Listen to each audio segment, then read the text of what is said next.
Emotional ഇൻ്റലിജൻസും emotional കോഷ്യൻറ്റും പലപ്പോഴും ഇൻ്റർചേഞ്ചബിളായിട്ട് നമ്മൾ ഉപയോഗിക്കാറുണ്ട്.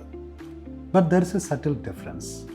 കോഷ്യൻ്റ് എന്നതുകൊണ്ട് ഉദ്ദേശിക്കുന്നത് ഒരാളുടെ ഇമോഷണൽ ഇൻ്റലിജൻസിൻ്റെ സ്കോറാണ്. എന്താണ് ഇമോഷണൽ ഇൻ്റലിജൻസ്? ഒറ്റ വാക്യത്തിൽ പറഞ്ഞാൽ വികാരങ്ങളുടെ ബുദ്ധിപൂർവമായ വിനിയോഗം എന്നതാണത്. നമുക്കൊരു പ്രായോഗിക ഉദാഹരണം നോക്കാം. നിങ്ങൾ ഒരു ഇൻ്റർവ്യൂവിൻ്റെ ഭാഗമായ ഗ്രൂപ്പ് ഡിസ്കഷനിൽ പങ്കെടുക്കുകയാണ്. ചർച്ചയുടെ തുടക്കം മുതൽ ഒരു പാർട്ടിസിപ്പൻ്റ് വല്ലാതെ ഡൊമിനേറ്റ് ചെയ്യുന്നതായിട്ട് നിങ്ങൾക്കും ബാക്കിയുള്ള എല്ലാ പാർട്ടിസിപ്പൻസിനും മനസ്സിലാകും.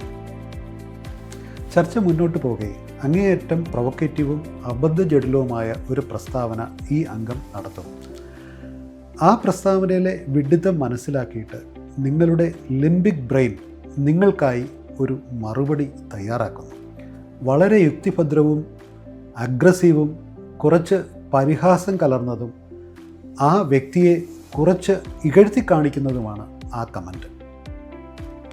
എന്നാൽ നിങ്ങൾ ഇമോഷണലി ഇൻ്റലിജൻ്റ് ആയിട്ടുള്ള ഒരു വ്യക്തിയാണെങ്കിൽ നിങ്ങൾ ആ കമൻറ്റ് അങ്ങനെ തന്നെ പറയാതെ അത് ടോൺ ഡൗൺ ചെയ്യുകയും അതിലെ അഗ്രഷൻ ഒഴിവാക്കുകയും വ്യക്തിപരമായി അദ്ദേഹത്തെ പരിഹസിക്കുന്ന ഭാഗങ്ങൾ ഉപേക്ഷിക്കുകയും അങ്ങനെ കുറച്ചുകൂടി ന്യൂട്രലായിട്ടുള്ള ഒരു കമൻ്റായിട്ട് അത് മാറ്റുകയും അത് പറയുകയും ചെയ്യും.